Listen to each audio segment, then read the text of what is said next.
அன்பிற்கினிய சகோதர சகோதரிகளே வணக்கம். நீங்கள் கேட்கவிருப்பது டிவைன் விஸ்டம் மினிஸ்ட்ரீஸ் வழங்கும் இன்றைய இறைவார்த்தையும் மறையுரையும்.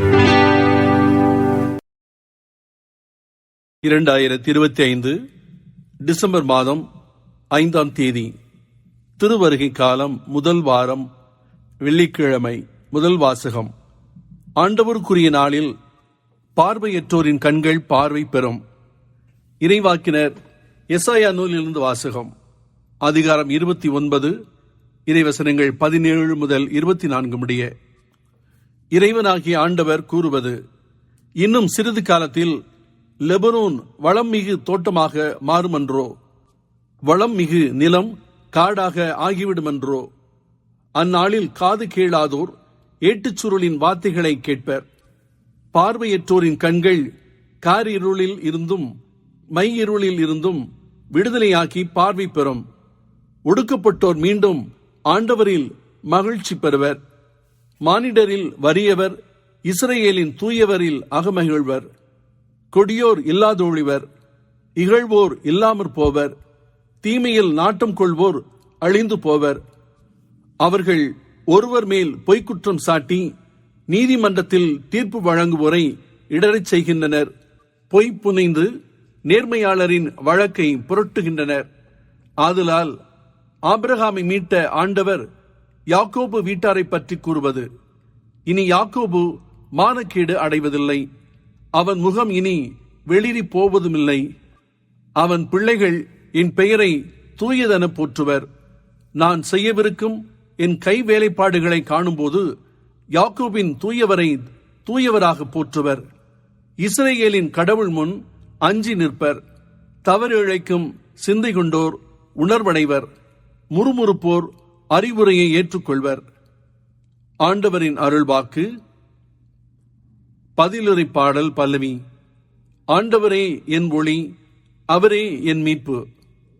ஆண்டவரே என் ஒளி, அவரே என் மீட்பு. யாருக்கு நான் அஞ்ச வேண்டும்? ஆண்டவரே என் உயிருக்கு அடைக்கலம், யாருக்கு நான் அஞ்சி நடுங்க வேண்டும்? பல்லவி. ஆண்டவரே என் ஒளி, அவரே என் மீட்பு.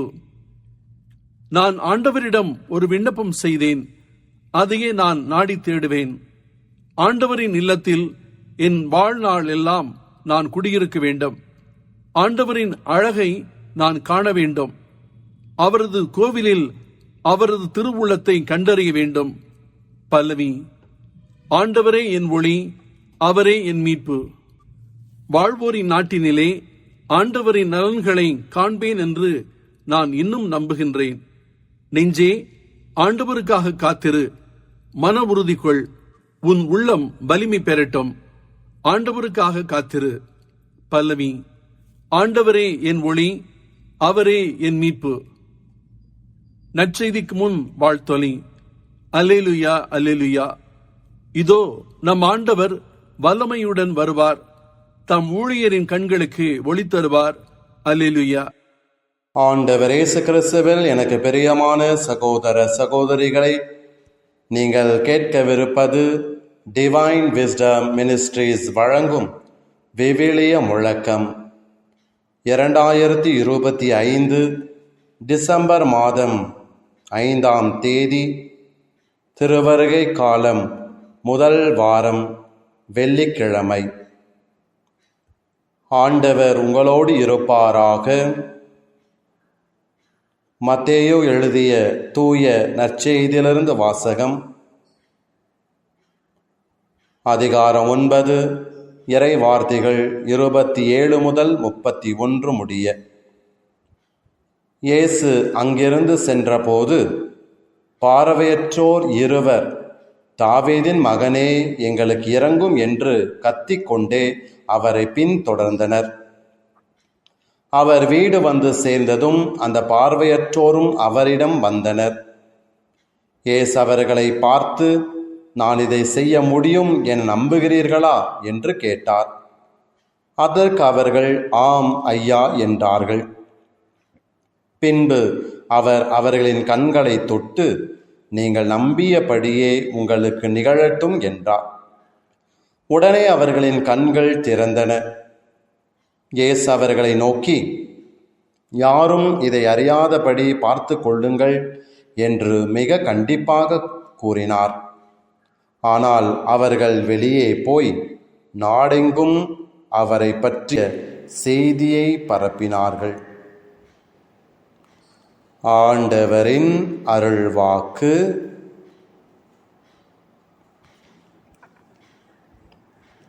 ஆண்டவர் இயேசு கிறிஸ்துவில் எனக்கு பிரியமான சகோதர சகோதரிகளே, திருவருகை காலத்தின் முதல் ஞாயிற்றுக்கிழமையிலே நாம் நம்பிக்கை திரியை ஏற்றினோம்.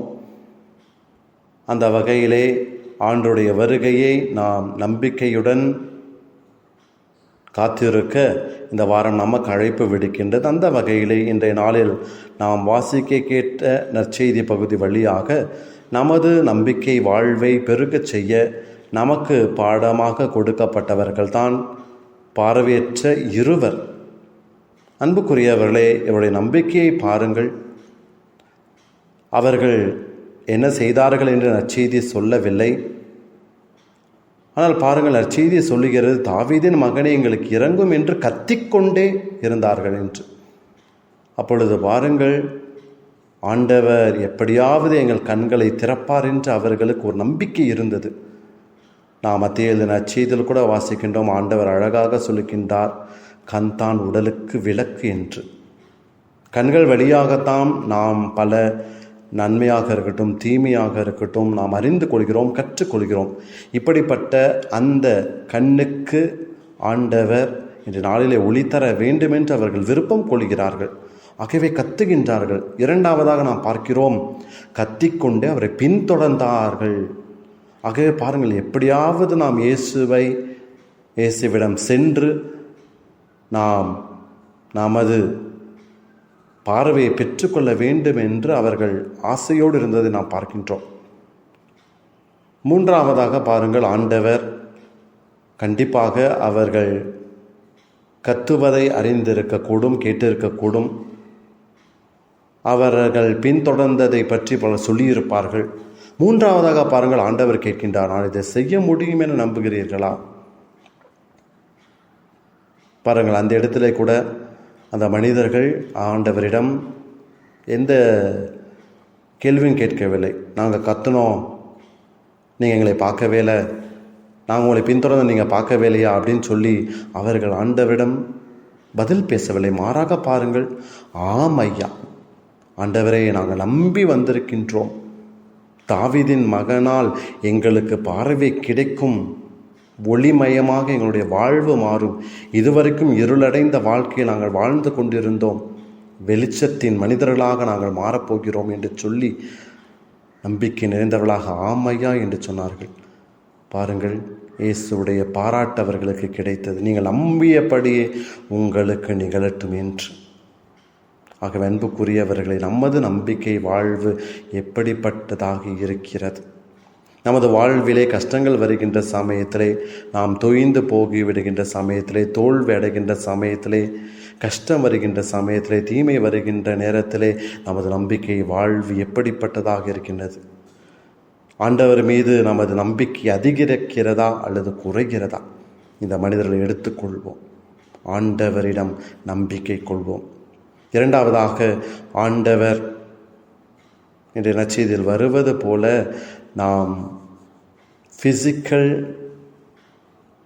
இன்சைட், அதாவது நாம் குருடர்களாக இல்லை, மாறாக ஆன்மீக குருடர்களாக நாம் இருக்கின்றோம். ஆன்மீக குருட்டுத்தனம் என்றால் என்ன? ஆண்டவர் நம் வாழ்வில் செய்து வருகின்ற பல நன்மைத்தனங்களை நாம் அறிந்தும் பார்த்தும் கேட்டும் அதை உணராமல் இருந்திருக்கின்றோம். அதுதான் ஆன்மீக குருட்டுத்தனம். ஆகவே ஆண்டவர் இன்று நாளிலே அப்படிப்பட்ட ஒரு குருட்டுத்தனத்தை, குருடை நம்மிலிருந்து எடுத்து அதன் வழியாக ஆண்டவரை நாம் தெளிவுடன் பார்க்க, அவர் நாம் வாழ்வில் செய்து வருகின்ற நன்மைத்தனங்களை அறிந்து கொள்வதற்கான ஆற்றலை வேண்டி ஜெபிப்போமா?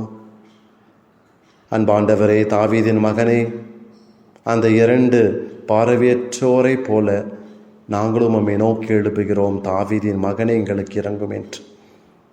அந்த மனிதர்கள் கொண்டிருந்த நம்பிக்கையை எங்களில் பெருகச் செய்யும். எங்கள் வாழ்விலே எல்லாம் முடிந்து விட்டது என்று நாங்கள் கவலைப்படுகின்ற சமயத்திலே இந்த மனிதர்களைப் போல, ஆம் ஐயா, ஆண்டவரால் இது முடியும், ஆண்டவரால் இது நீக்க முடியும் என்ற ஒரு நம்பிக்கையை எங்களில் எழச் செய்யும். நீர் எங்கள் வாழ்வில் செய்து வருகின்ற நன்மைத்தனங்களை நாங்கள் கண்கள் திறந்து பார்க்க எங்களிடம் இருக்கின்ற ஆன்மீக குருட்டுத்தனத்தை போக்கிட வேண்டும் என்று ஜெபிக்கின்றோம். எங்கள் ஜெபம் கேளும் எங்கள் நல்ல பிதாவே. ஆமேன்.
செய்தியை சொல்ல சொல்ல இனிக்கும்